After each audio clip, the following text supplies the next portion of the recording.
বলছিলাম আল্লাহ তাআলা নারীদেরকে বিশাল মর্যাদা দিয়েছে, কিন্তু নারীরা মর্যাদা নিতে পারছে না, ভূমি করে ফেলছে, উগলে দিচ্ছে, তুলে দিচ্ছে। পবিত্র কুরআনুল কারীমে সূরা আযাবের 33 নম্বর আয়াতে আল্লাহ তাআলা তিনি বলছেন, খবরদার জাহিলিয়াতের জগতের মতো চলাফেরা করো না। হে নারী, ওই জাহিলিয়াতের জগতের মতো চলাফেরা করো না।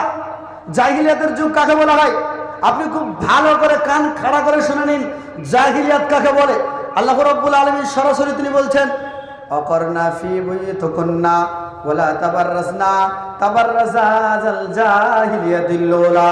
মহিলা সকল তোমরা শুনে রাখো, জাহিলিয়াতের যুগের মতো তোমরা রূপ প্রদর্শন করে বেরিও না। বন্ধু আমার, জাহিলিয়াতের যুগ এমন একটি ছিল, ওই জাহিলিয়াতে মহিলাদেরকে একজন নারীকে অপমানিত করা হতো, একজন নারীকে পদদলিত করা হতো, একজন নারীকে ধুলে মিশিয়ে দেওয়া হতো।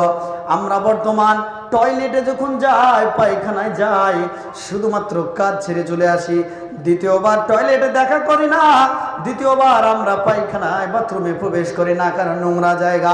ঠিক তদ্রুপ ভাবে জাহিলিয়াতের সময় নারীদেরকে শুধুমাত্র ব্যবহার করা হতো তাদের ল্যাঙ্গুয়েজে ফিজিক্যালি। যখন নারীদেরকে ভক্ষণ করা হয়ে যেত, নারীদেরকে ছুঁড়ে ছিঁড়ে ফেলে দিত, নারীদেরকে আর ভালো পছন্দ করতো না। জাহিলিয়াতের জগৎ নারীদেরকে পছন্দ করতো না।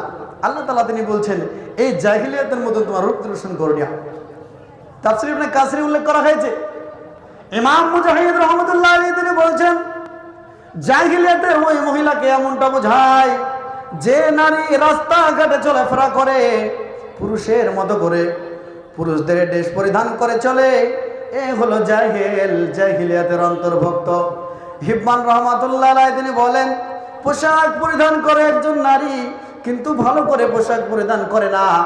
মাথায় কাপড় দেয়, কিন্তু অর্ধেক মাথা বেরিয়ে থাকে, মাথায় জিলবাব দেয়, চাদর দেয়, ওড়না দেয়, কিন্তু অর্ধেক চাদর বেরিয়ে থাকে, চুল দেখা যায়। এ হলো তাবাররুজের অন্তর্ভুক্ত। বন্ধু আমার, যে ব্যক্তি পর্দা করে কিন্তু ভালো করে পর্দা করতে পারে না, যদি তাবাররুজ হয়, তাহলে যে পর্দা করে না, মাথায় কাপড় দেয় না, এই মহিলা কত নাম্বার তাবাররুজ হবে আপনি হিসাব করুন। সম্মানিত বোন, আপনাকে লাস্ট আর একটি পয়েন্ট বোঝাতে চাই, খুব ভালো করে কান খাড়া করে শুনে রেখে দিন। মহিলাদেরকে জাহিলিয়াতের জগতে, জাহিলিয়াতের সময় জ্যান্ত কবর দেওয়া হতো।